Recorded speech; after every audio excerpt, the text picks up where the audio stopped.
This week we have Brother Ghatikara Loo to share with us on the Majjhima Nikāya 56, Mind or Matter.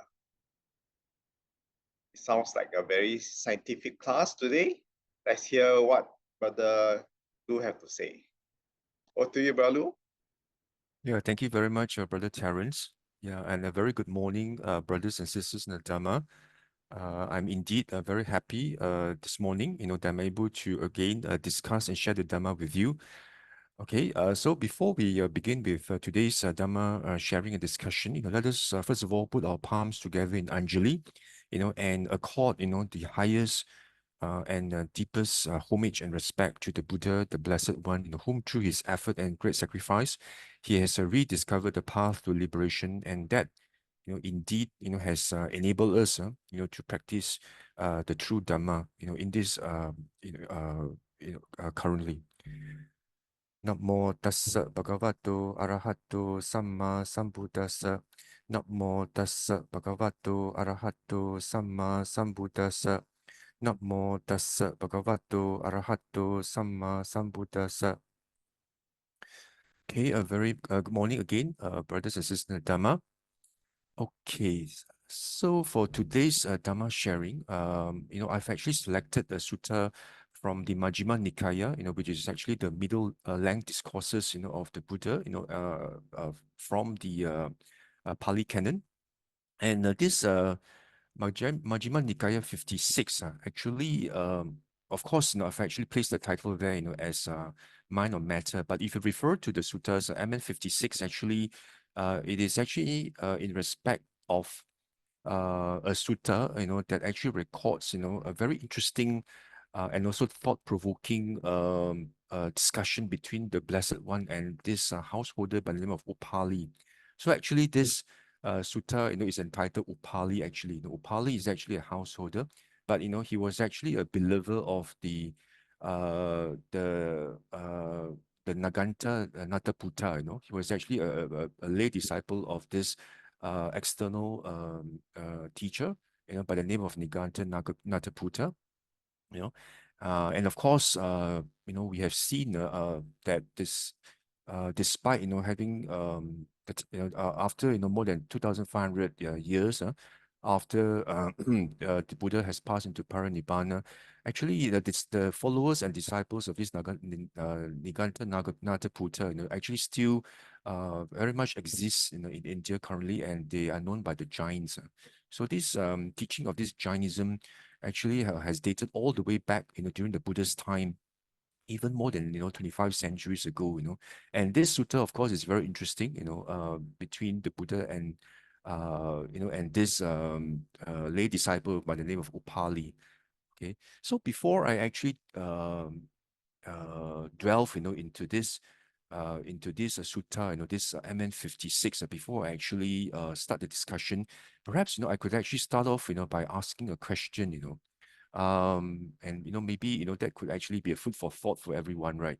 Okay, so for example, if actually someone actually say breaks the 5 precepts, say the 5 precepts that Buddhists follow, that we follow every day, we actually make the resolution every day to observe the 5 precepts, and of course, in addition to 5 precepts, we also actually bear in mind, and we actually also make the resolution that we shall refrain from committing any of the 10 unwholesome actions, the 10 duccharita, like I actually mentioned, before in my previous talks. So we observe the 5 precepts and also the 10, and also we refrain, from the 10 unwholesome actions to make sure, that we actually safeguard ourselves and we preserve, our sila well, right? So what happens if someone actually, say, breaks the 5 precepts, or, and commits any of the 10 unwholesome actions, the 10 duccaritas, perhaps I could pose a question to you, right? So if that happens, right, who do you think is actually more blameworthy? Is it actually the body, that should be should actually take the blame more, or should it actually be the mind, that actually should actually take the blame more? So is it the body or the mind, that should be actually that is more culpable, that is the culprit, if actually someone actually breaks the 5 precepts? And if you actually were to pose this question to many Buddhists, most of them will actually tell you, of course, it's actually, the body that should be blamed. After all, if actually anyone breaks the 5 precepts, right, these 5 precepts, relates to actions, that should not be committed, by the body, by the speech, right? And you look at the 10 to 2 jaritas also, we're talking about, body, speech, and of course, there's a mind component as well. But essentially, they take the view that, oh, actually, if someone breaks the 5 precepts, then essentially it's actually the body, that commits the unwholesome action, the evil action, and it is actually the body, that should actually bear the blame. Body is the culprit. And they actually go along the analysis. If you actually go by looking at the Noble Eightfold Path, right, the path that we actually follow, in the practice of the Dhamma, for us to actually eradicate sufferings, and get out of samsara, right? We actually follow this Noble Eightfold Path. So if you actually look at the Noble Eightfold Path in terms of the Noble Eight Factors, right, themselves, of course, you start with, right view, and the right understanding and right thought, then of course, then you go into right speech, right action, right livelihood, right? Then only then it is actually right effort, right mindfulness, and right samadhi, and then that's where you actually develop the wisdom, and you actually uproot ignorance, and then that's where you, understand the Four Noble Truth. It's actually through this Noble Eightfold Path. So they actually dissect these 8 parts of this Noble Eightfold Path, and they say, well, you look at it, this right speech, right action, right livelihood, and the 5 precepts, actually encapsulated under the 5 right actions. And so therefore, right, this 5 precepts, if anybody breaks the 5 precepts, that comes under the domain of body, right? So it should be the body should be blamed, if someone actually breaks the 5 precepts, right? It is actually not the mind. The mind is, doesn't have anything to do with this. It's actually the body that should bear the blame. So, in fact, when I first actually uh, came into Buddhism, when I actually when I actually came to know about the teachings of the Buddha, when I first learned the Dhamma, I was also told similar things as well. In order for you to practice your sila well, observe the 5 precepts, you should actually, pay attention to your body, because that is very important for you to know what you're doing, and to restrain your body, to make sure that you don't kill, you don't steal, you don't commit sensual misconduct, right? And then you don't actually utter, wrong speech, the 4 types of wrong speech, right? So I was also in fact told, that in order for us to practice and observe, our sila well, the body itself is very important. And if you break this precept, means, you have actually committed something that's wrong, by body, the body action should be blamed, and it's not the mind that should be blamed, So that is the kind of understanding, that I think most, or rather, uh, perhaps some Buddhists actually take this view, and they actually hold the view that, sila itself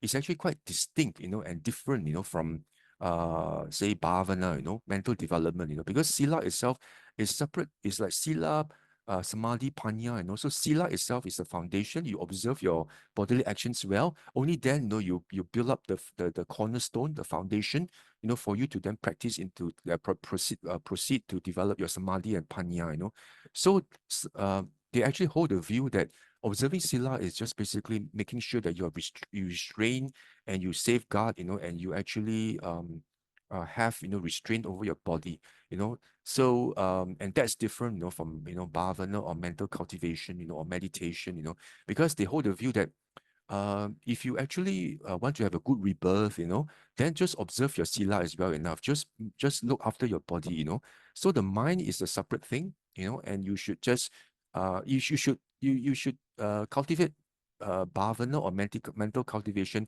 only, if you actually want to attain the different stages of enlightenment, maybe become a sotapanna, and sakadagami, anagami, and all the way to arahantship. Only if you actually have this resolution or wish to actually uh, to unshackle yourself, from the chains of samsara, and you then and you want to actually end, this wretched, samsara, you actually want to get out of samsara, then only then you should meditate, But if not, if your intention is not to meditate, is not to actually get out of samsara so soon, and you want to get a slow boat out of samsara, so I should just observe my sila well. Then maybe, I'll go to the Deva realms, So I don't really have to meditate, Actually, many people hold that view as well. Say, oh, meditation is a bit too difficult for me. It's a bit complicated, a very esoteric. So many schools of teachings, of the Buddha nowadays have actually mushroom, internationally, not in Malaysia only, internationally. So many different schools of Buddhism, so many different teachers. You have the Sayadaws, you have all the Tan Ajahns, the Ajahns, and you have got so many monks, different teaching different ways, Some telling you, oh, you should do watch rising falling, Some you should actually just watch anapanasati, watch your breath, and some just say, oh, never mind, just practice loving kindness, so many types of meditation, that I think many of us are overwhelmed, right? Just very much like the kalamas, right?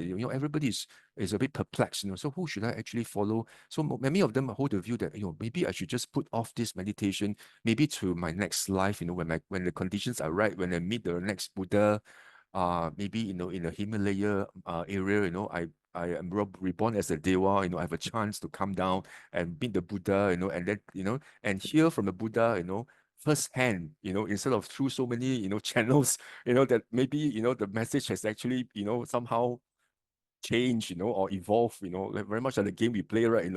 You tell someone and then the message get distorted.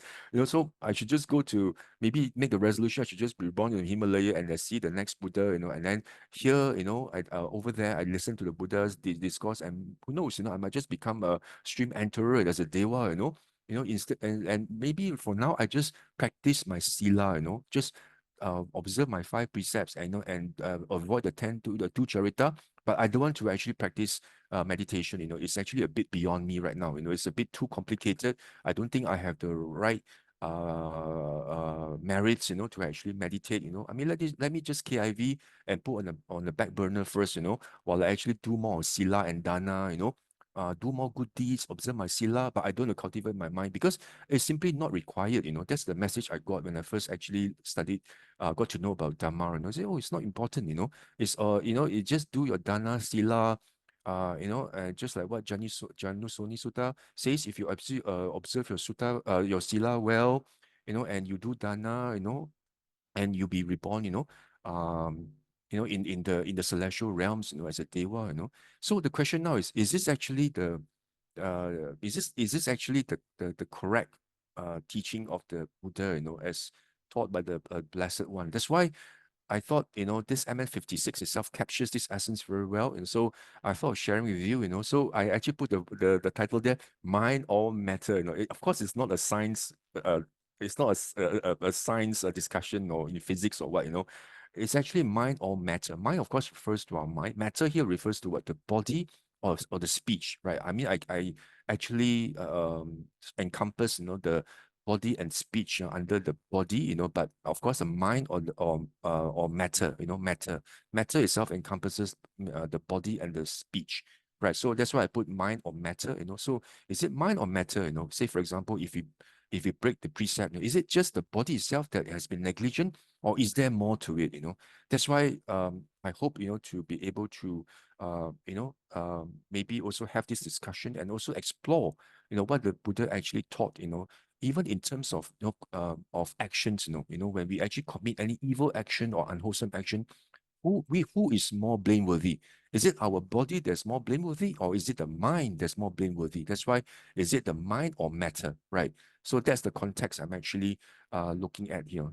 So to start off, let me just share my screen. Okay, you see, okay. I've actually extracted this MN56 actually from the Majjhima Nikāya as translated by Venerable Bhikkhu Bodhi, because I find that his translation is it's actually easy to understand, and I also find it very inspiring to read his translation. So instead of actually extracting it from Sutta Central, or Access to Insight, I've actually used the PDF version, of this Majjhima Nikāya, as translated by Venerable Bhikkhu Bodhi, and this is actually from MN56, the Middle Length Discourses, and this is actually entitled Upālisutta, and Upali, of course, was a householder, a layman, okay.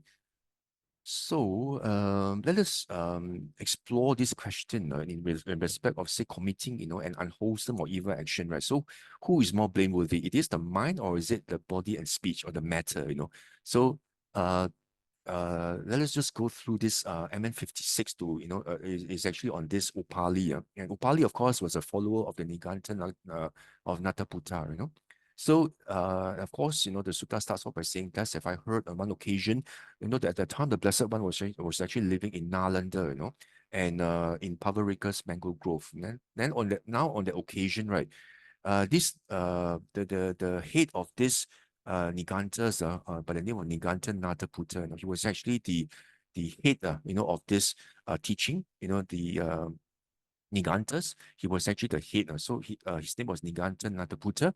He was just staying in Nalanda, and he was with a large assembly of the Nigantas. Then at that time, there was actually a Niganta, okay, named Dika Tapasi. This, of course, is actually a disciple of this Niganta Nataputta. His name was actually Dika Tapasi.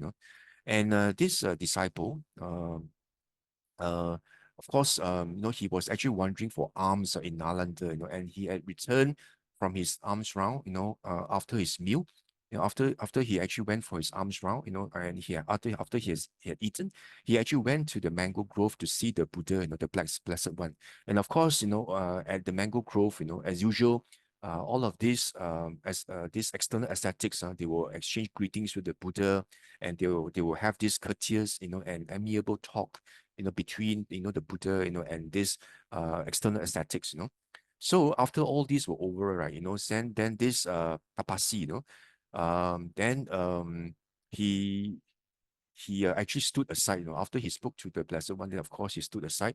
Then of course the Buddha then told this Tapasi, say, Tapasi, there are seats available. Sit down if you like, Then this Diga Tapasi, right, he actually took a low seat and sat down at one side, Then after he had sat down, then this Buddha actually asked this Tapasi, the Buddha asked him, Tapasi, how many kinds of action does Niganta Nataputta describe for the performance of evil action, for the perpetration of evil action?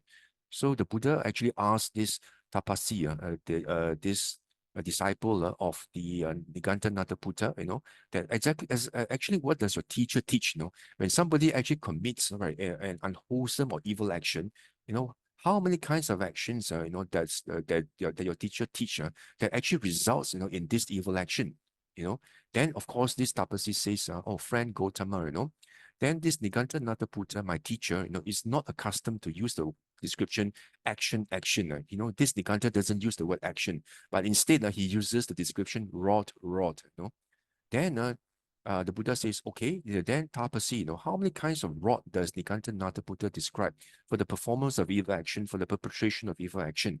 Then, of course, he replies by saying, friend Gautama, right, the Niganta Nataputta describes 3 actions of rod for the performance of evil action, for the perpetration of evil action. That is what? The bodily rod, the verbal rod, and the mental rod, So it's very much similar, to what the Buddha actually teaches, but instead of saying action, they use the word rod, bodily rod, very much like a rod, so it's like maybe perhaps it's the instrument that causes someone to actually perform evil action. So it's bodily rod, verbal rod, and mental rod, And so the Buddha then proceeds to ask, he said, how then Tapasi, is the bodily rod one, and the verbal rod another, and the mental rod and still another? And then, of course, he says the bodily rod is one, friend Gautama, and the verbal and the mental rod are another, So he actually says that this bodily rod is different from the verbal rod and the mental rod. Then the Buddha asked Tapasi, of these 3 kinds of rod, Tapasi, does analyze and distinguish, which kind of rod does your teacher, this Niganta Nataputta, describe as the most reprehensible? Most reprehensible means blamable, as the most reprehensible for the performance of evil action, for the perpetration of evil action. The body rod, the verbal rod, or the mental rod? Then this Tapasi, responds by saying, of these three kinds of rod, a friend Gautama thus analyze and distinguish. My teacher describes the bodily rod as the most reprehensible for the performance of evil action, for the perpetration of evil action, and not so much of the verbal rod, and the mental rod. So actually, this uh, Tapasi, actually responds by saying, actually, the body rod is the most blamable. If someone actually does an evil action, right, it is the body, that actually should be blamed, not the mind, or the verbal rod, Then, of course, the Buddha actually asked this Tapasi three times. Like, if you read the sutta, this Buddha actually asked Tapasi three times. Do you say the bodily rod? The Buddha wanted to just reaffirm, his, what Tapasi actually said. So last time, when during discussion on such teachings, normally they will, repeat this three times to be really sure, triply sure that this is actually what you actually had meant. Then this, of course, Tapasi actually repeated three times. Yeah, it is the body, is the body, is the body. Then the Buddha actually made Nikāya Buddha maintain this up to three times. Okay. Then, of course, this Tapasi, of course, he was not just going to let this Buddha ask him three times like that, right? So he also wanted to have his way, of challenging the Buddha, right? So then he, in turn, asked the Buddha, this Tapasi asked the Blessed One, and you, friend Gautama, how many kinds of rod do you describe for the doing of any evil action? When someone commits any unwholesome evil action, right? So what do you describe, or as the one that actually, what is it that causes this evil action to be performed, friend Gautama, he asked the Buddha, right? And of course, the Buddha responds by saying, Tapasi, that the Tathagata is not accustomed to use the description of rod. No? The Tathagata is accustomed to use the description action, because this is actually the very foundation of the Buddha's teaching, which is based on action. Okay, and but friend Gautama, how many kinds of action do you describe for the performance of evil action? Okay, then this Tapasi actually respond by saying, I describe three kinds of action for the performance of evil action. And then the Buddha says that is bodily action, verbal action, and mental action. So the Buddha actually describes the three types of mental of action, which is actually body, speech, and mind. Okay. Then this Tapasi continues. How then, friend Gautama, is bodily action one, and the verbal and mental action still another, and the Buddha then says body action is one, and then the verbal and mental action are separate, Then this Tapasi actually asks the Buddha, of these three kinds of actions, a friend Gautama, thus analyze and distinguish, which kind of action do you describe as the most reprehensible? Means what action do you describe as the most blamable, most blameworthy for the performance of evil action, for the perpetration of evil action? Is it body, speech, or mind? Okay, let's see what the Buddha says. The Buddha says, of these three kinds of action, Tapasi, thus analyze and distinguish. I describe mental action as the most reprehensible for the performance of evil action, for the perpetration of evil action, and not so much, body or verbal. So the Buddha is saying that if any evil action is actually committed, or any unwholesome evil action and committed, the Buddha says he describes mental action as the most blamable, for this evil why this evil action is being performed, and not so much on the body, and the verbal action. So the Buddha ascribes the mental action as the most blameworthy. Then, of course, this Tapasi, made this the Buddha, repeat this three times. Do you say mental action, friend Gautama? And of course, the Buddha repeated three times. That is actually the mental action. So that's why Nikāya, this Tapasi, actually made the Buddha repeat three times. And after which, this this Tapasi, Nikāya Diga Tapasi, he actually rose from his seat, and then he just left the Buddha without further responding to what the Buddha said. Because the Buddha said mental action, the Buddha ascribes mental action as the most blamable, for any evil action that's actually made. any unwholesome evil action that's actually committed, the Buddha says it's actually the mental action that's most blameworthy. So after listening to this, this Dika Tapasi, he didn't say anything. He just rose. He rose from his seat and he just left the Buddha and he went back to see his master. His Niganta Nataputta. Now you see on the occasion, this Niganta Nataputta, this Dika Tapasi's teacher was seated together with a large assembly of laymen.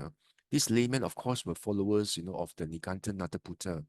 Um, you know, um, this large assembly of laymen from Balaka, most prominent among being them being Upali. Upali was actually a very prominent layman and from Balaka, and this Upali was a follower of this Niganta.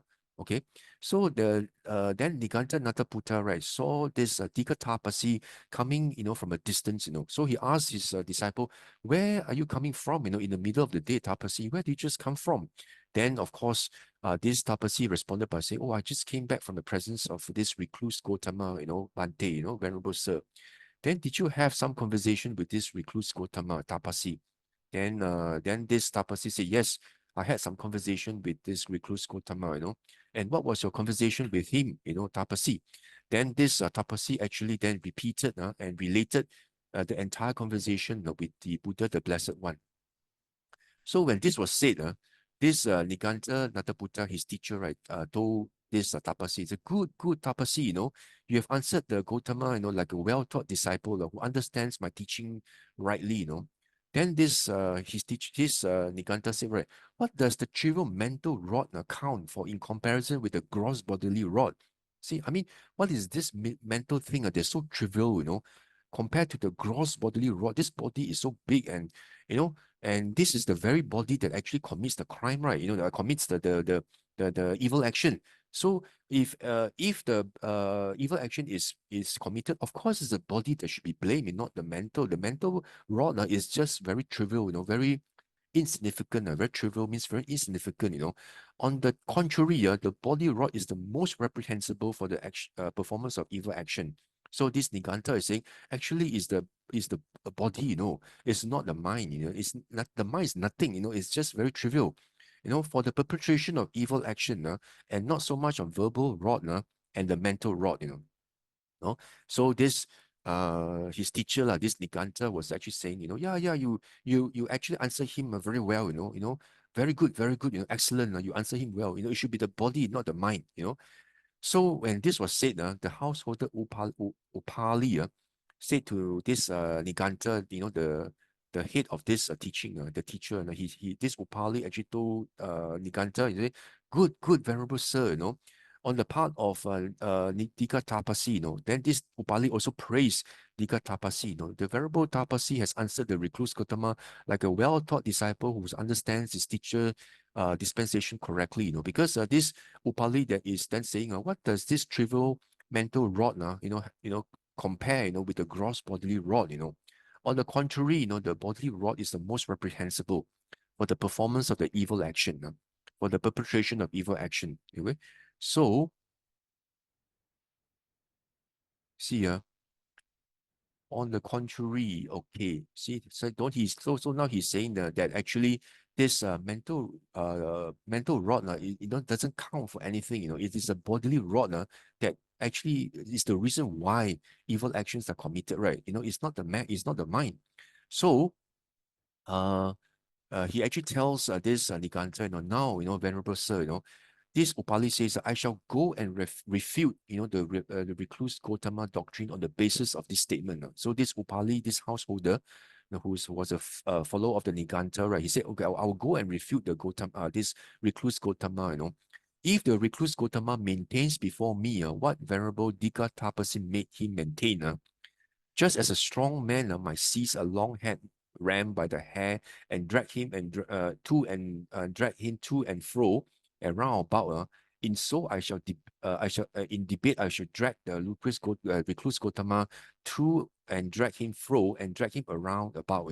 So actually, what this Upali is saying, if this recluse Gotama is going to tell me and maintain that this mental rod or mental action is the most blameworthy, I'm going to I'm going to actually challenge this recluse Gautama, just like I know I seized a long-haired ram. Ram is like a wild goat, and then grab him by the hair, and drag him and there to and fro, in debate, and and make him shake, just like a goat, because this Upali, say I'm going to challenge him, and just like me dragging this ram, to and fro and round about, until he he's defeated, um and then he says that just as a strong brewer's workman by throw a big brewer's sieve into a deep water tank and taking it by the corners and drag it, and to and fro around, so he's giving a lot of descriptions here, that you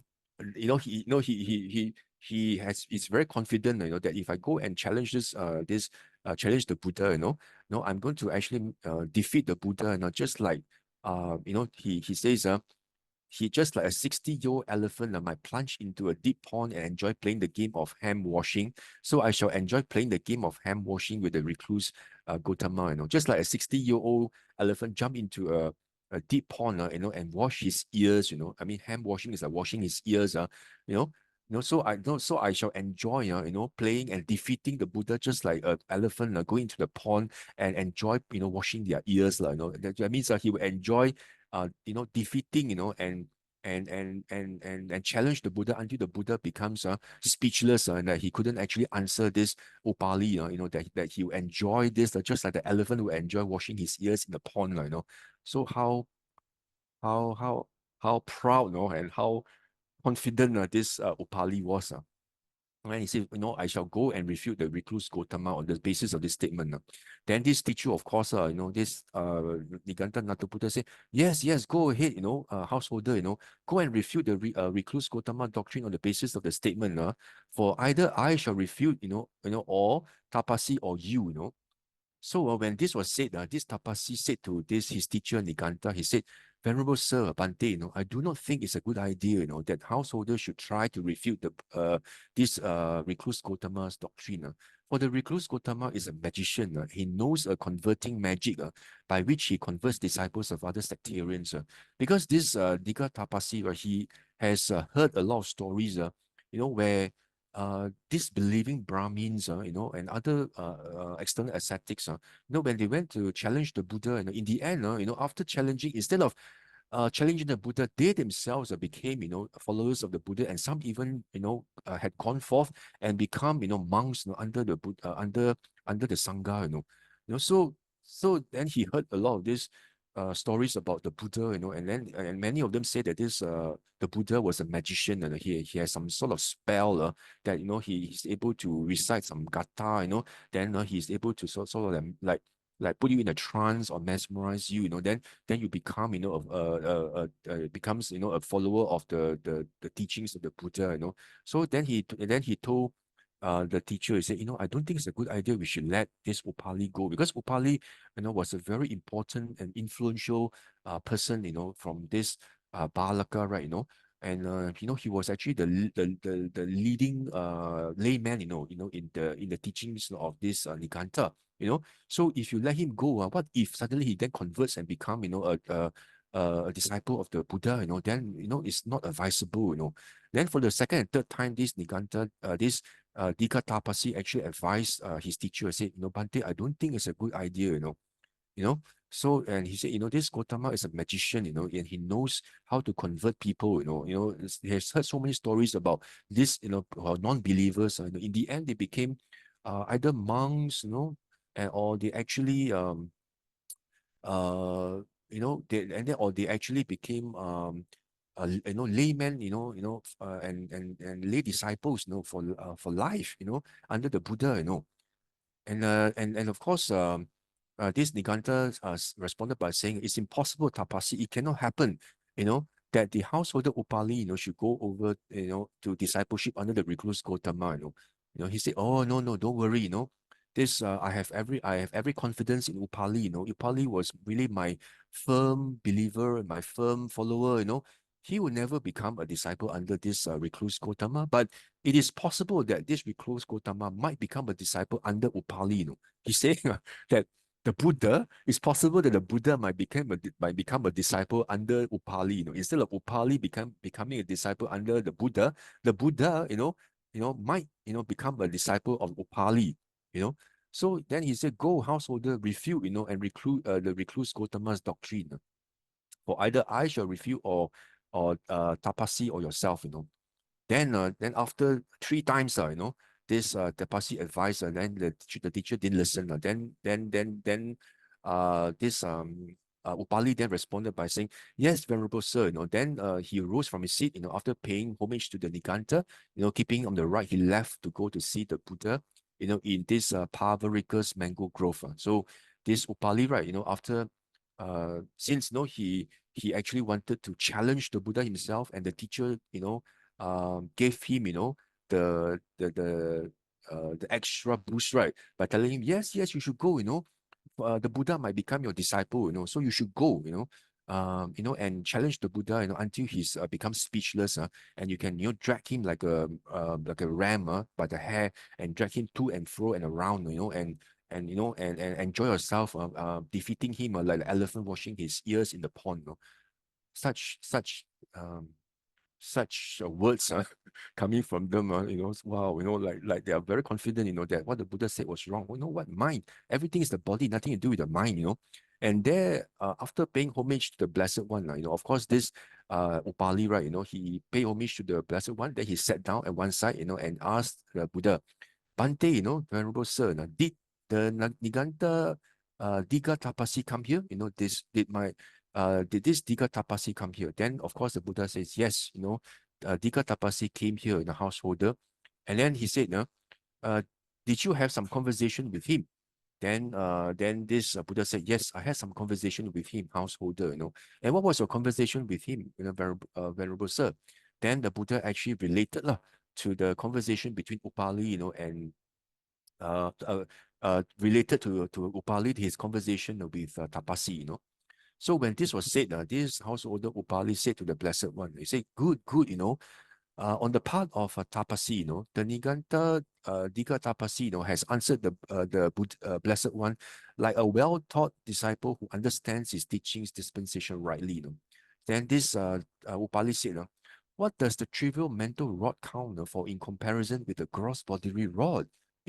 This mental action is very trivial. It is actually your body rod that results in you actually committing evil, unwholesome actions. It's not the mental rod. On the contrary, the body rod is the most reprehensible, most blameworthy for the performance of evil action, for the doing of evil action, not so much on verbal or mental rod. So the Buddha then continued by asking Upali, say, householder, if you debate on the basis of truth, we might have some conversation about this.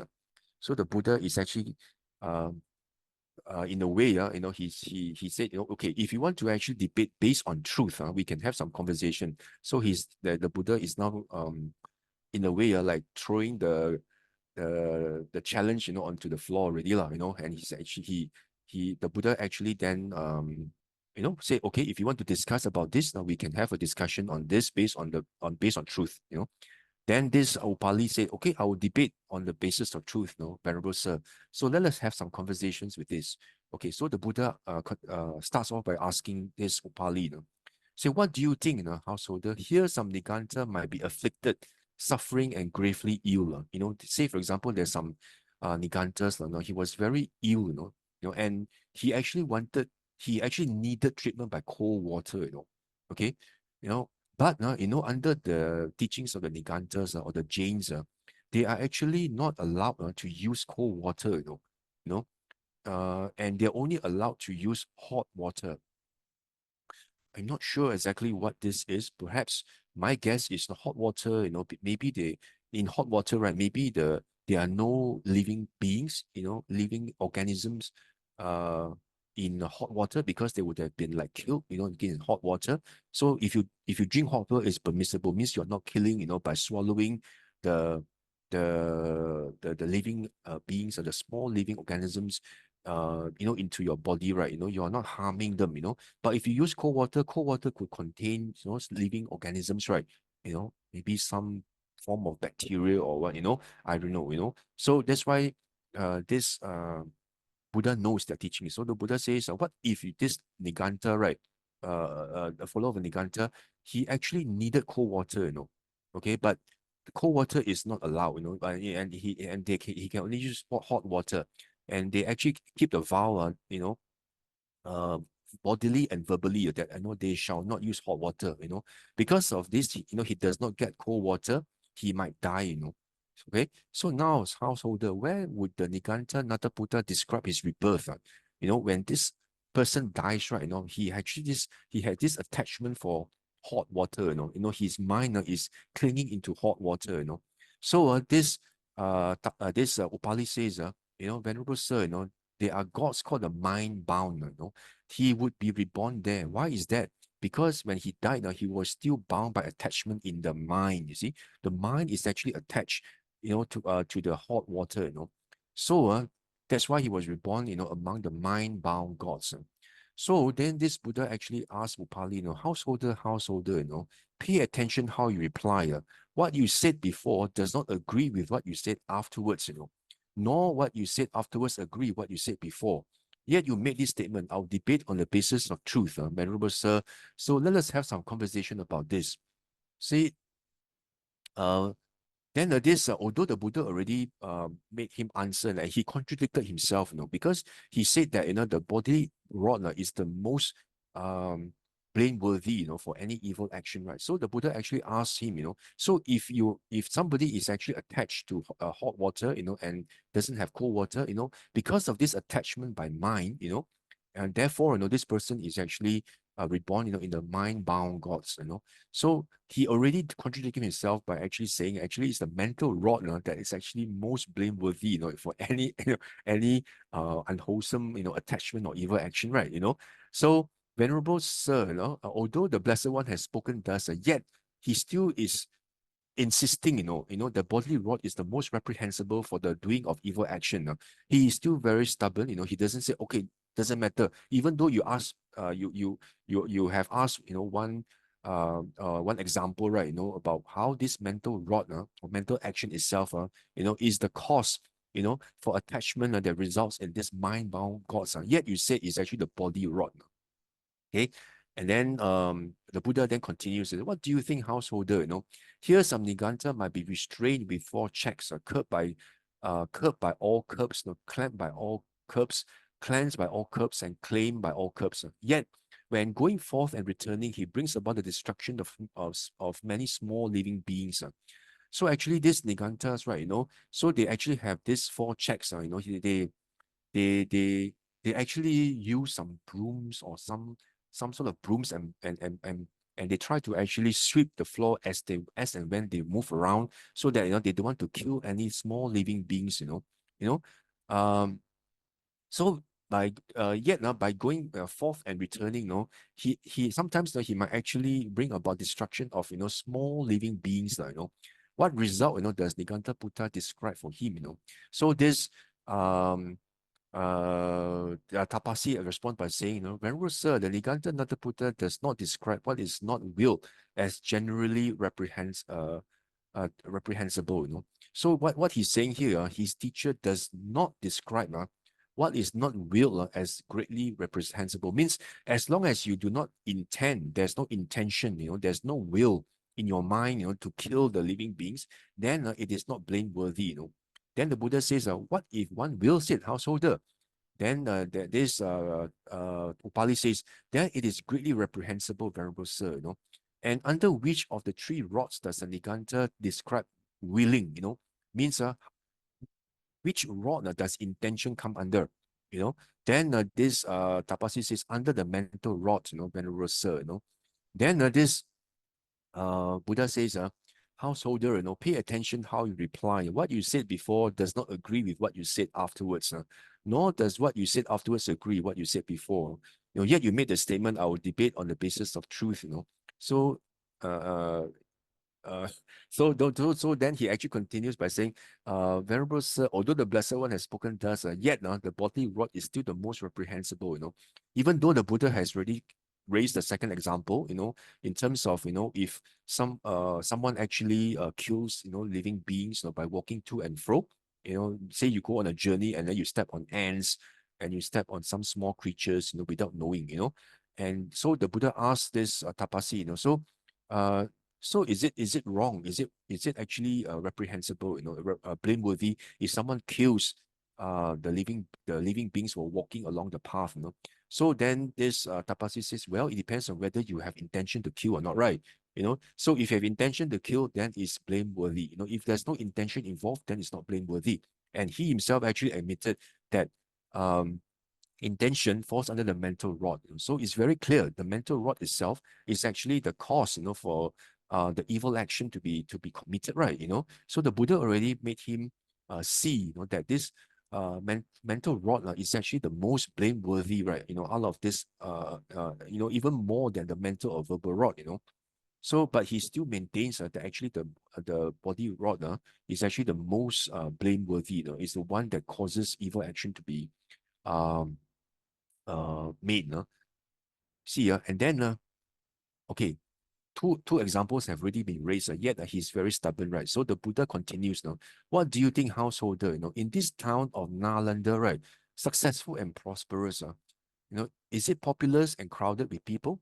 Then this Tapasi says, yes, it is, What do you think, householder? Suppose a man came here brandishing a sword, say someone actually comes to Nalanda and he starts to brandish, means, like swing the sword around, and then he spoke to us, in one moment, and then he said he actually spoke, in one moment and in one instant, I will make all the living beings in this town of Nalanda into one mass of flesh, into one heap of flesh, So this person, he came to this Nalanda, and then he actually, brandished a sword, and he said, in one moment, means in one instant, I'm going to make all the living beings in the town of Nalanda, and kill all of them, and then, make them into one mass of flesh, into one heap of flesh. Now, what do you think, householder? Would that man be able to do that, Then this Upali responded by saying, Bante, 10, 20, 30, 40, or even 50 men will not be able to make all the living beings in this town of Nalanda into one mass of flesh, into one heap of flesh, or in one instant.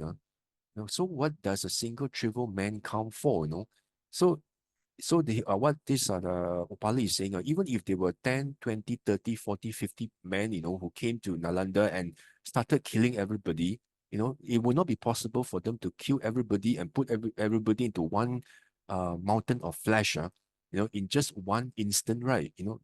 The Buddha says in one instant, So even 50 men not able to do that, what more? Just one trivial person, right? Then the Buddha then says, what do you think, householder? Suppose some recluse or Brahmin came here possessed of some supernatural power, Say, for example, you have this recluse or Brahmin, he is actually highly spiritually developed, in terms of psychic powers. He has actually supernormal powers, and he attained to mastery of mind. So he's able to master his mind, and he's able to have, all sorts of psychic power that he's able to transform, a lot of things, using his psychic power. Then he spoke to us, I will reduce this town of Nalanda to ashes with one mental act of hate. What do you think, householder? Would such a recluse or Brahmin be able to do that? Then this Upali said, yes, such a recluse or Brahmin possessed of supernatural power and attained to mastery of mind will be able to reduce 10, 20, 30, 40, 50 Nalandans to ashes with one mental act of hate. So what does a single trivial Nalanda count for, So what this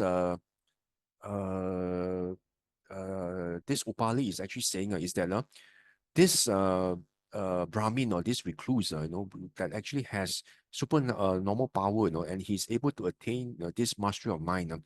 If he wants to, he can just by having just one by just one mental act of hate, means he out of hate, he actually make this wish that may all the the people in this Nalanda town be burned, into ashes. And the moment he says that, the whole Nalanda town, actually, actually burst into flames, and the whole town actually, is burned to ashes. So this Upali said, yes, it's very possible, if this recluse actually has got very powerful, psychic powers, and he is able to master his mind by just one single mental act only. The whole Nalanda town can actually be, be burned into, into ashes. Doesn't matter whether it's 50 people, 100, 1,000 people. He just by one single mental act of hate, the whole town is burned down. Let alone just one single Nalanda, right? Nalandan. So, then the Buddha says, householder, pay attention how you reply. How you said before does not agree. You know, um, with what you said before, because earlier, you actually argue, that you took the position, that this body rot is the most reprehensible, but based on this example you just mentioned, by just one mental act of hate, the whole Nalanda town can actually burst into flames and be burned down to ashes. So see how potent the mind is. That's what the Buddha is trying to say. This mental action is very, very potent, and it is the very basis of your, body actions, your verbal actions, everything actually stems from your mind. So if you want to observe your sila well, your mind is actually the forerunner of all things. It's not the body. It is the mind itself that will actually be determining how well you preserve your sila, and ultimately, how well you're able to uproot, your defilements, and also be able to, to overcome ignorance, and all the asavas, right? Everything stems from your mind. Your mind is actually the chief and the forerunner of all things. Chief before the body, chief before the speech, the verbal, verbal action. So that's why the Buddha is trying to make um this Upali, actually see, the importance, and how critical, this mental action is, instead of the body action. And then but of course, this um Upali, is still very stubborn. He still says, no, no, no, I still think the body action, is the most reprehensible. Then the Buddha went into the fourth example. He said, what do you think, householder? Have you heard how the Dandaka, the Kalinga, the Mega, and the Matanga forest became forests? The Buddha is actually asking him about these four places, which were named here, how they became forests. And this Upali said, yes, as you heard it, how did they become forests? This Upali said, I heard that they became forests by means of a mental act of hate on the part of the seers. See, okay, what happened is, these places, Dandaka, Kalinga, Meja, and Matanga, they became forests, because, of one single mental act of hate. Just because of hate, just one mental act of hate, one very, very, just an instant of hate that arose in the mind, caused this external ascetic, or this who actually had got very powerful psychic powers, to will that these four places, that were inhabited by people, to actually be burned, to actually burst into flames and to burn down to ashes. So by just one single mental act, that these four places became forests. And of course Upali also knew about this. You see, that was the reason why. And of course, uh this householder, he couldn't argue otherwise. I said, yeah, it was actually by because of this excellent aesthetic, by just by using just one mental act of hate. He just willed, and the whole four places, were burned down to ashes. So then this Buddha told this Upali, householder, pay attention to how you reply. What you actually responded does not agree, with your earlier statement that the bodily rod is actually more potent, and more critical, than the mind and the verbal rod. You see. So after four examples were given, this Upali, came to his senses already. He said, Oh, Bhante, I was satisfied and pleased by the Blessed One's, very first simile. Nevertheless, I thought I would oppose the Blessed One. Thus, since I desired to hear the Blessed One's very solutions to the problem, actually, he already believed, what the Buddha already mentioned, even by the first example, but he wanted to continue, to wanted to stay firm, so that the Buddha could raise more and more examples, more and more of his Buddha's um Dhamma, so that he would be more inspired. He had this strong desire to hear the Buddha's solution to the problem. So he wanted to hear more and more the Buddha. So he continued to oppose, but actually he really believed. But he wanted to oppose. So he was just trying to have the chance to listen to more of the Buddha's Dhamma. So he purposely continued to actually uh object, and they disagree with the Buddha, So after four examples, this Tapasi was like really inspired and really, awestruck, by the Buddha, So, magnificent, Bhante, magnificent, the Blessed One has made the Dhamma so clear in many ways, as though he were turning upright what had been overthrown, revealing what was hidden, showing the way to one who was lost, and holding up a lamp in the dark for those with eyesight to see forms. Venerable Sir, I shall go to see the Blessed One for refuge, and to the Dhamma and the Bhikkhu Sangha for refuge. Let the Blessed One remember me as a lay follower who has gone to him for refuge for life. You see, just by this, debating with the Buddha, on this in terms of whether it is a mind that's more blameworthy, or is it the body or the speech that's more blameworthy. This Upali, became very convinced. He was very convinced that the Buddha, was actually, a true teacher. And what he said in terms of the mind, was very important. It was very critical. For one to safeguard. We must always actually be able to safeguard our mind.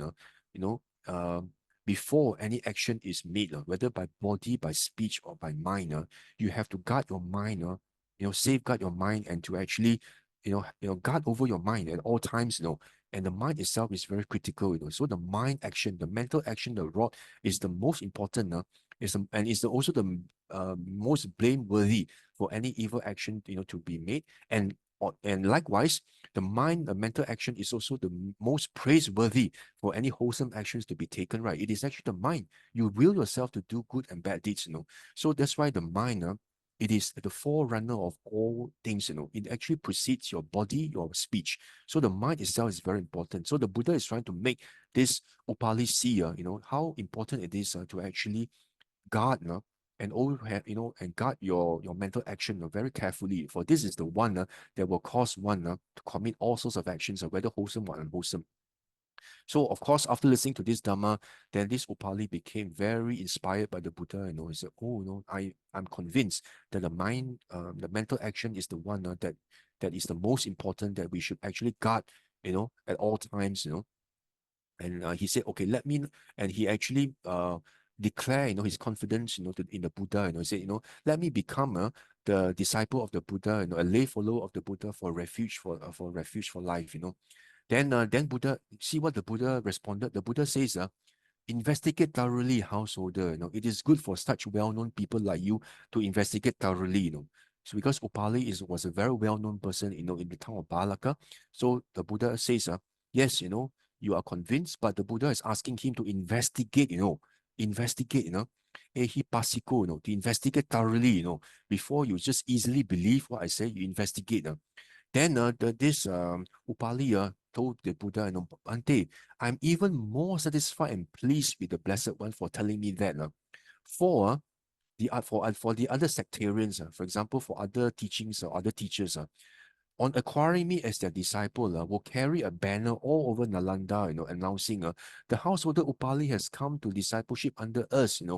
So what the Upali is saying, if I had become a disciple, in other teachers, in other teachers' teachings, what they will do, they will actually carry a banner, and go around the town, and start announcing to everybody, to see Upali, such an important person, has become my disciple, But on the contrary, the Buddha tells this Upali, investigate thoroughly, householder. It is good for such well-known people like you to investigate thoroughly. So for the second time, Venerable Sir, I go to Blessed One for refuge, to the Dhamma and Sangha, Bhikkhu Sangha for refuge. Let Blessed One remember me as a lay follower who has gone to him for refuge for life. And then you see, continue, you see what the Buddha says. He says, householder, your family has long supported the Nigantas, and you should consider that alms should be given to them when they come, you see. So you see, the Buddha, does not say that only the offerings of dana should be given only to Buddhist monks.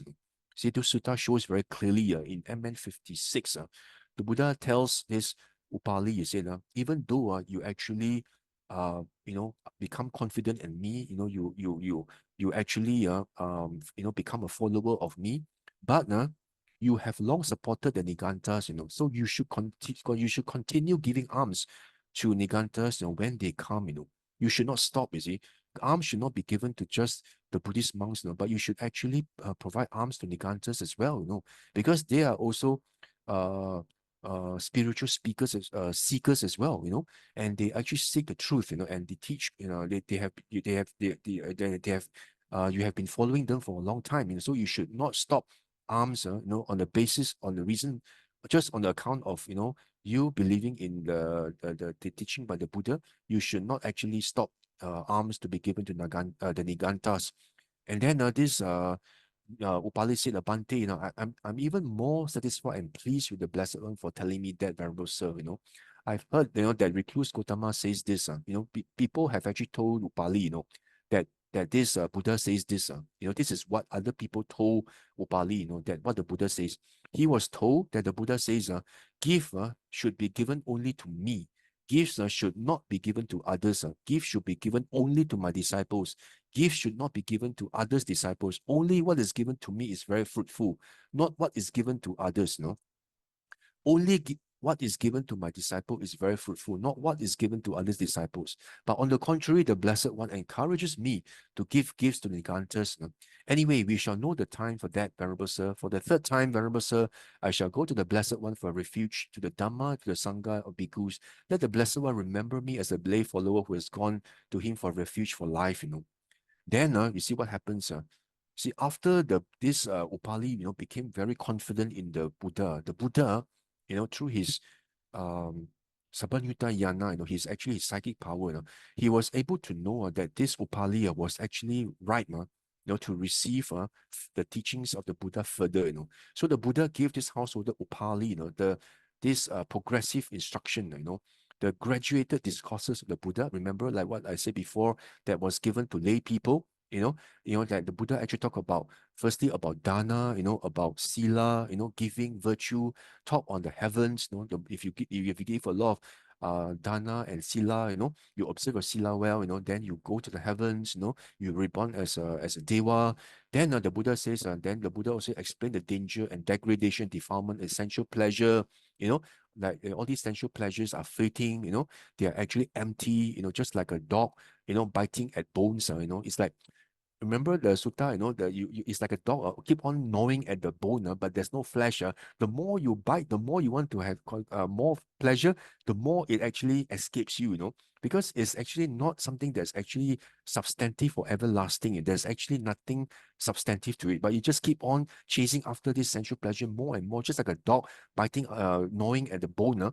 Then it's like you keep on, attached to this samsara, then it's really that's where the danger is. It's really wretched. Then because of this attachment, sensual pleasure, you also commit a lot of unwholesome actions in the process of chasing after it.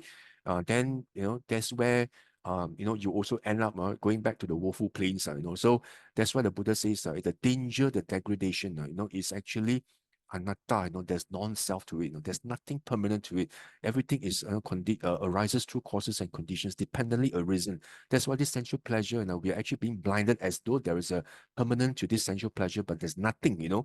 So and that's why the Buddha says there is this blessing of renunciation. When you let go of this sensual pleasure, after you understand the truth of anatta, a non-self, and everything is empty, empty and void of a self, then you begin to let go, you begin to renounce, then that's where you actually understand the Four Noble Truths. So when he knew the householder Upāli's mind was ready, receptive, confident, the Buddha actually gave the teaching special to the Buddhas, which is the Four Noble Truths, which is the dukkha, the origin of dukkha, the cessation, and also the path. So you see, after the Buddha gave this Upāli this discourse, on the Four Noble Truths, after the graduated discourse, then just as a clean cloth with all marks removed would take dye evenly, so too while the householder Upāli sat there, the spotless, immaculate vision of the Dhamma arose in him. All that is subject to arising is subject to cessation, and the Upāli and householder Upāli saw the Dhamma. This Upāli penetrated to the Dhamma. He understood the Dhamma, fathomed the Dhamma. He crossed beyond doubt, and did away with perplexity and gained intrepidity, means intrepidity means very confident, fearless, in the teachings of the Buddha. He knows what the Buddha taught is true, and he doesn't need anyone to convince him otherwise, because he himself, has realized it, personally, through personal and experiential confidence, through his own personal realization, and he became independent of others in the teacher's dispensation. Then then he said to the so what happens after listening to this Four Noble Truths? What happened? So this Upāli became what? Became a Sotapanna, See, this vision of the Dhamma arose in him. The Dhamma eye arose in him, So just by listening to this graduated discourse of the Buddha and also Four Noble Truths, and after, he went to challenge, Buddha about this mind versus matter, kind of argument, So you see, instead of when he had the intention of challenging the Buddha, to actually, he want to defeat the Buddha until the Buddha becomes speechless. In the end, he himself became confident of the Buddha, and he himself actually became a Sotapanna himself. He became a stream enterer, Then he told the Buddha, Bhante, we must go. We are busy and have much to do. Then the Buddha says, okay, do as you think fit. The Buddha says, yes, please. If you are busy, do as you think fit. Then the householder Upāli, having delighted and rejoiced in the Blessed One's words, rose from his seat after paying homage to the Blessed One, kept him on the right and left, to his own house. You see, after this Upāli went back to his own house, he told the doorkeeper, the gatekeeper, he said, good gatekeeper, from today onwards, I close my door to the Nigantas and the Nigantas, and I open my door to the Blessed Ones, bhikkhus, bhikkhunis, the men and women lay followers. And if any Nigantas come, tell them, wait, Venerable Sir, do not enter. From today onwards, from today, this householder Upāli, has gone over to discipleship under the recluse Gotama. He has closed the door to the Nigantas and the Nigantis, and he has opened the door to the Blessed Ones, bhikkhus, bhikkhunis, and upasaka, upasikas, right? And Venerable Sir, if you need alms, wait here, they will bring to you, So this Upāli listened to the Buddha. He continues to give alms to the Nigantas and Nigantis, but he will not allow them to enter the house anymore. He only allows the monks, nuns, and the lay people, who are Buddhists, to actually enter, but he will not allow the Nigantas, to go in, But if you want alms, I'll ask people to bring it to you, The doorkeeper said, then of course, then this Dika Tapasi, remember this Dika Tapasi, who actually heard about this, what happened to the who had the first conversation with the Buddha, and he went and reported this to his teacher. So this Dika Tapasi actually heard what happened to Upāli, that this prominent lay disciple of the Niganta Nadaputta, had become a disciple under the recluse Gotama. Wow, he actually could not believe it. Then he quickly went back to tell his teacher, hey, Venerable Sir, I heard this Upāli has become a teacher, a disciple under the Gotama, Then this Niganta actually, his teacher said it's impossible, Tapasi, that that this Upāli can never be disciple, under the Buddha, and this went on for 3 times. Then he asked Tapasi to go and find out actually, is it really true, Then this Tapasi actually went to the house, and of course he actually met with the gatekeeper, and the gatekeeper actually told him exactly the same thing, He said that, please stop, do not enter the house. Last time you could enter, but now you cannot enter anymore because, this Upali has not become a disciple of the Buddha, and since you're a Niganta, right, you are not allowed to enter. But if you need alms, I'll get someone to bring it to you, Then this Tapasi actually told the gatekeeper, said, no, I do not need alms, So he actually turned back and told this his teacher, it is true, that this Niganta, this Upali, has become a disciple, under the Buddha, and he told his teacher, he's told his teacher, you see, when you actually ask Upali to go and challenge the Buddha, and defeat him, I already told you 3 times not to allow Upali to go, but you insisted and you told Upali that this Buddha, will become, a disciple under Upali, and see what happens. Now this Upali has become a disciple under the Buddha, you see, and the Buddha has converted him by some sort of black magic, you know. So this Niganta Nataputta, his teacher, he could not believe it. No, he could not believe that this Upali, his treasured this lay disciple, has become, a follower of the Buddha. He couldn't believe it.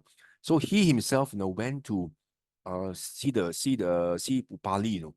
So the same thing, So when this Niganta Nataputta reached the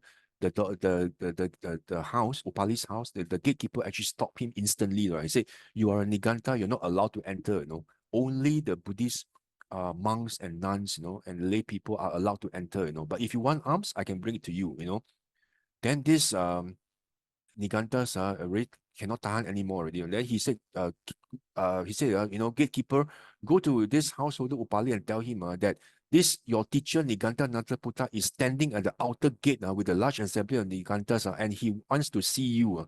Then this housekeeper said, okay, Venerable Sir, I'll go him and inform him, then in that case, um, and of course, when this gatekeeper told Upali, Upali said, okay, you actually can you actually make seats make seats ready in the hall of the central door, So what he told the doorkeeper is, okay, fine, I'll go and see this Niganta Nataputta, but make seats ready in the hall of the central door. So then he said, yes, Venerable Sir, he replied, after that he makes seats. Then this Upali then went to the hall to meet his former teacher, Then then what happens is he went to the hall, he sat at the highest, and the best seat, this Upali, he actually sat at the most at the best seat. Then he told the doorkeeper, now the doorkeeper, go and tell Niganta Putta, and tell him that this householder Upali, is actually waiting here, So then he told then of course the housekeeper the gatekeeper actually told this Niganta, he said, enter Venerable Sir if you wish, So this so the Niganta actually then enter into the hall, with the large assembly of the Nigantas. So he went in together with all the disciples of the Nigantas.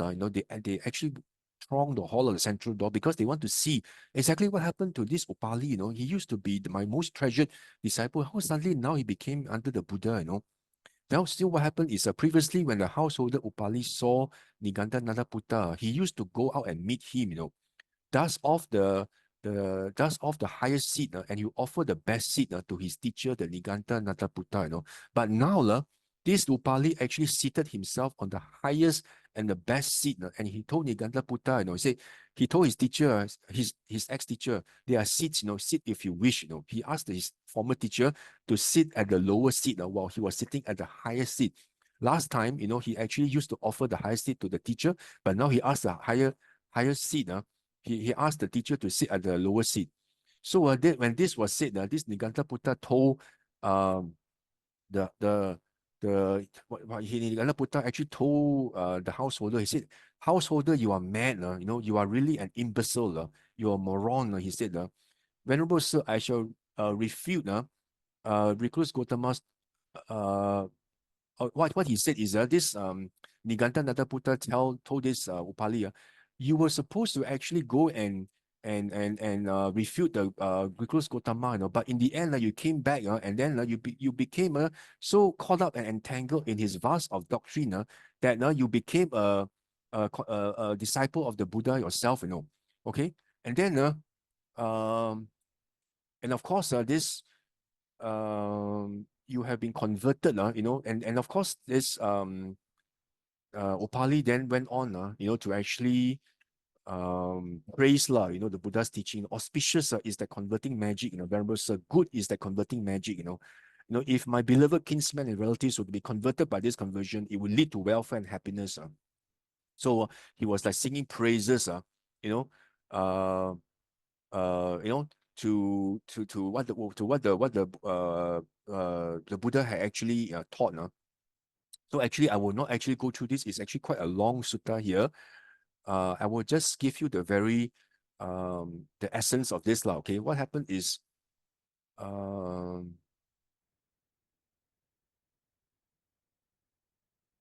okay, here the Buddha this actually is a very quite a long sutta, you know, but Upali was actually trying to tell this Niganta that, you know, what the teacher taught him in the Dhamma in terms of the Four Noble Truths, in terms of, you know, you know, how everything is non-self, you know, how everything, you know, is actually non-substantive.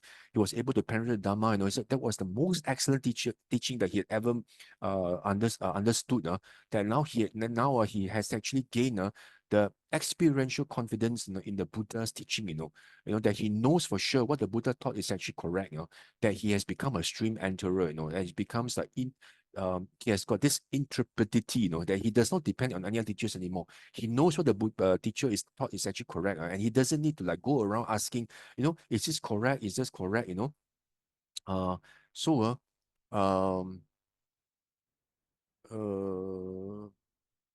so actually after you know, he actually mentioned all this, you know, you look towards the last paragraph. What he said was, after this Upali sang all the praises about the Buddha, you know, about the teaching, you know, then since the Niganta Nataputta was unable to bear this honor done to the Blessed One, hot blood then and there gush out from Niganta Nataputta's mouth, you know, because he couldn't stand it anymore, you know, you know, that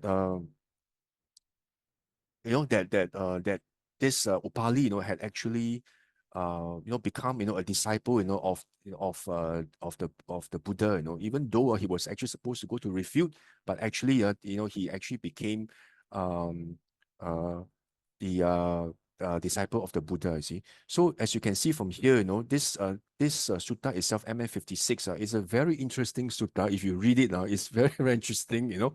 And it all started, you know, with the debate, you know, about, you know, which is more blameworthy. It is the mind, or is it the body and the speech, mind or matter, you know. So that's why, you know, as I mentioned to you, you know, this in terms of, you know, of practice of, say, you know, for lay people is dana, sila, bhavana, right? It does not mean that sila itself is just about, you know, safeguarding, you know, and also guarding over your body itself, you know. It is not just about the body, but more importantly is your mind. You know? The mind actually is the forerunner of all things, the forerunner of body, you know.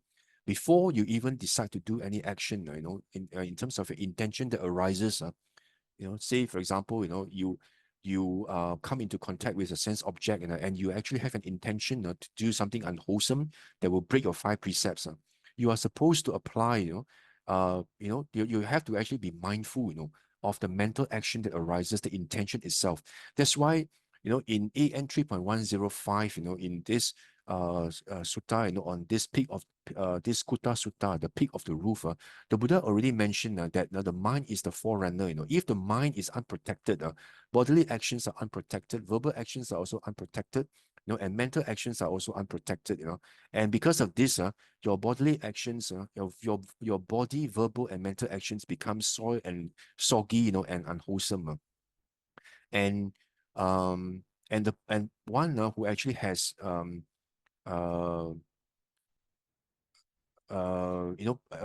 unwholesome who actually commits unwholesome bodily actions and also unwholesome actions by body, speech, and mind. You know, the mode of dying would not be good. So that's why if you actually look at this Sutta 3.105, the Buddha already highlights, you know, very clearly that, you know, even in terms of a safeguard observing our sila, right? You know, the mind itself, you know, is very important, but that we must actually safeguard, you know, our mind at all times, you know, and that's where we need to watch over our mind very carefully. And if you actually look at MN7 as well, you know, in terms of this simile of the cloth, the Buddha again also highlights the importance, you know. He says here, he gives an example here. Suppose a cloth was stained and dirty, you know, and a dye dipped in some dye or other, you know, whether blue, yellow, red, or pink. You would take the dye badly and be impure in color. And why is that? Because the cloth was not clean. So monks, when the mind is defiled and unhappy destination may be expected. See, the Buddha again reiterated what he mentioned in this previous sutta, you know, which is 8 and 3.105. You know, and here in MN7 again, you know, Buddha actually draws, you know, a simile, you know, on the cloth. If the cloth is actually defiled, you know, and is actually soiled and defiled, very much like the mind itself is actually is actually defiled, you know, and it's actually you know, has defilements in terms of your mental action.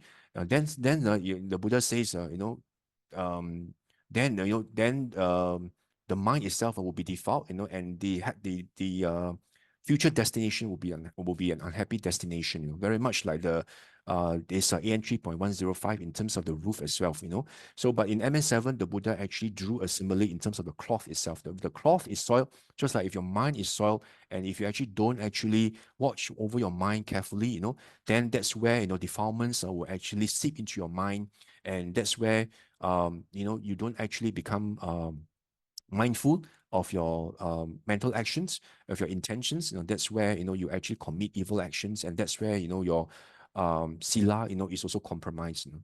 So that's why the mind itself is a forerunner, as you can see from Dhammapada itself as well. You know, in terms of the first chapter itself, the Buddha actually starts off, you know, by actually describing all things are preceded by the mind, surpassed by the mind, created by the mind. You know? So with a corrupted mind, the suffering follows. You know, and if the mind is actually pure, then all the actions will be pure.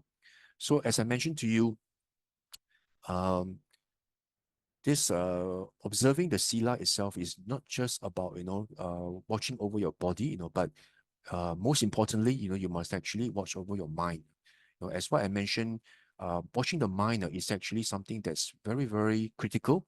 You know, not just in terms of, you know, say meditation for us to say, you know, to achieve a various stages of enlightenment, but just in terms of just observing your sila itself. You know, it is important for you to watch your mind at all times, because um actions and bodily actions and verbal actions are committed, you know, they are preceded, you know, by mind, you know, and the mind itself, you know, actually is it is preceded by intentions, you know, the intentions are your sankharas. So that's why it is important for you to actually watch your mind at all times. And as I mentioned, to watch your mind and to actually keep to actually have a close watch of your mind, it is important for you to maintain your mindfulness over your six sense bases, as I mentioned before. You know, in terms of your eye base, your nose base, your ear base, you know, your tongue base, your body base, you know, and your mind base. So if only it's only by you having this mindfulness, you know, established, you know, on the six sense basis, then you're able to actually watch over your mind. So whenever your six sense basis, you know, come in contact with six sense objects, then you must actually be mindful, you know, of actually whether any loba, dosa, moha actually arises in your mind, you know. And if it does, you know, you must also actually catch hold of the intention that you have, you know, in response to this sense impression, on your sense base, right? Whether it is whether it is loba, dosa, moha, and then you have this reaction, as to what you intend to do. So you must be able to catch hold of the intention in time, so that you will not actually commit any of these unwholesome actions, as what the Buddha said, the mental action itself, that is the most blameworthy. So uh, as I mentioned, if you really keep a close watch over your mind, you must actually establish your mindfulness on a sixth sense basis, and you must actually be aware, what actually arises in the mind, arising from the contact, when the sense objects impinge on your sense basis, then you must actually be aware, the chitta nupassana part of it, whether there's any loba, dosa, moha that arise in you, and also what is the sankhara that arise in terms of intention, in response to this, whether you intend to do anything unwholesome or anything that's contrary to the Dhamma that may break your 5 precepts or your 10, or you might commit any of 10 duccharithas. That's why you need to restrain yourself. And how do you restrain your sense base, your sense bases and the sense doors? That's where you need to actually then engage, your samatha and vipassana. You need to actually have samatha, to actually have serenity, of the mind, to actually calm yourself down first, before you do anything that's rash, that is actually, a knee-jerk reaction, So you need to actually calm down yourself first before you do anything that you may regret later. And then from samatha, then you actually then proceed to do vipassana by analyzing, how this, this sense, this kilesas, that arise in your chitta nupassana, how they arise through causes and conditions, and also how the sense objects, external sense objects, arise through causes and conditions, for you to really see, the non-self nature of this. And that's where, you'll be able to let go, of the attachments to this. And that's where you're able to let go of this intention, to actually commit evil actions. That's where you're able to restrain yourself, by through your at your sense doors, and as well as watch over your mind. And that's why you're able to restrain yourself, from committing any of the any of the actions, unwholesome actions that may break your 5 precepts, and also committing any of the 10 unwholesome actions. So that's why it's very important for us to have this watching over our mind, like what the Buddhas mentioned, in this Ati-yoku Pariyaya Sutta. If you're able to watch your mind alone, you're able to become, an arhat even in this very life itself. So that's why it's important for us to watch over your mind and have mindfulness over 6 sense doors, and apply, whether it's static samatha or whether it's dynamic samatha, and practice, and analyze in terms of the non-self nature, in terms of the kilesas, all the loba, dosa, moha, and also the external sense objects.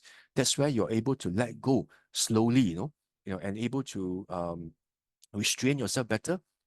That's when you're able to observe your sila more consistently and more assiduously and more perfectly, as opposed to someone who is not able to observe a sila. Sometimes they observe, sometimes they don't observe. But when you apply your mind, to this um to this analysis, by looking at how things arise through causes and conditions, and then you watch over your mind very carefully at all times, and you maintain sati, on your 6 sense doors. That's when you're able to practice your sila, more confidently, and also be able to observe them, more perfectly. And that as itself will ensure that you actually have a good rebirth. That will actually provide you, with a stronger livelihood, um, for you to reborn in the celestial realms. Otherwise, if you don't apply this, and if you actually don't keep a watch over your mental actions carefully, then your sila, is not perfect. Sometimes you do, sometimes you don't. Just like very much the last in the last Dhamma sharing. Remember, I spoke about the Nagas. They actually knew that in the past they had not been very consistent, in actually observing the sila. Sometimes they do, sometimes they don't. So in the end, they were not able to reborn as devas in the celestial realms, but instead they were reborn as nagas, which are actually semi-celestial. but they still wield a lot of powers, but they are still semi-celestial. They are not fully celestial beings. So, so in the end, they actually made the resolve to observe the 8 precepts on Sabbath days, even more closely, and more perfectly.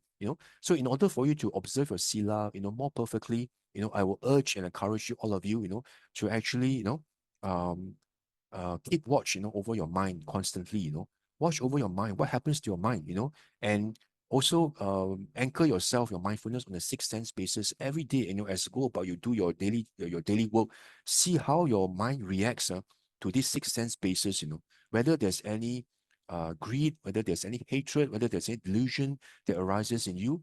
The moment you know that an unwholesome action, unwholesome um, uh, Dhamma has arisen in your mind, and you have this unwholesome intention, and you want to actually lash out by scolding someone, or or maybe you want to actually have harsh speech, right? Then restrain yourself, by checking, and by looking at how and by looking at how your intention, is actually uh conditionally arisen, and it's actually non-self in nature, So, and this is what the Buddha actually calls what Kaya Gata Sati, this is a practice, is actually what the Buddha calls Kaya Gata Sati. If you can practice the Kaya Gata Sati by always being mindful of your watching your mind, being mindful of six sense basis, looking at this in terms of anicca, dukkha, anatta, by using samatha, vipassana, then the Buddha says, you can actually become an arahant even in this very lifetime itself, and also the bonus is that you're able to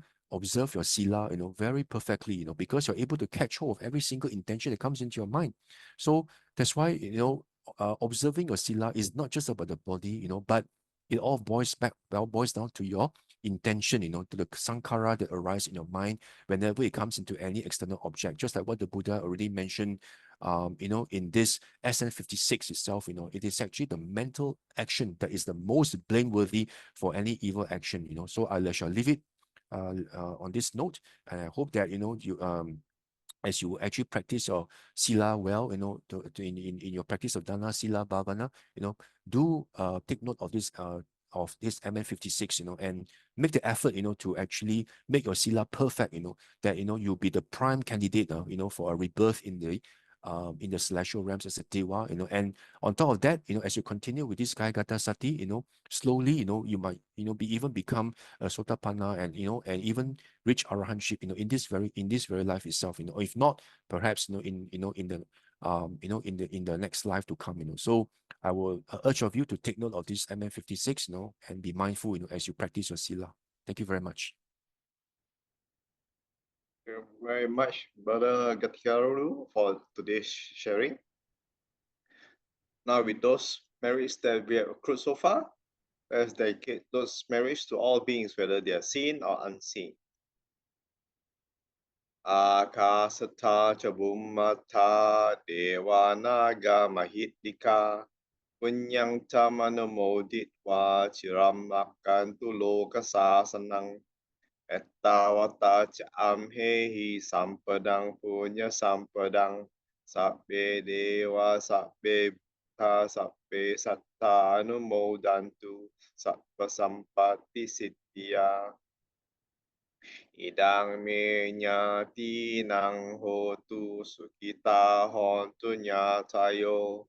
Idang me nyati nang hotu sukita hontu nyatayo.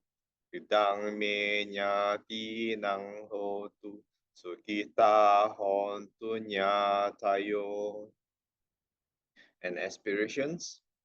Imina punya kammena mame bala samagamo satang samagamo hotu yawa nibbana pattiya. Sadhu, sadhu, sadhu. Thank you everyone for watching. For other videos, please visit the link below. Bye bye for now.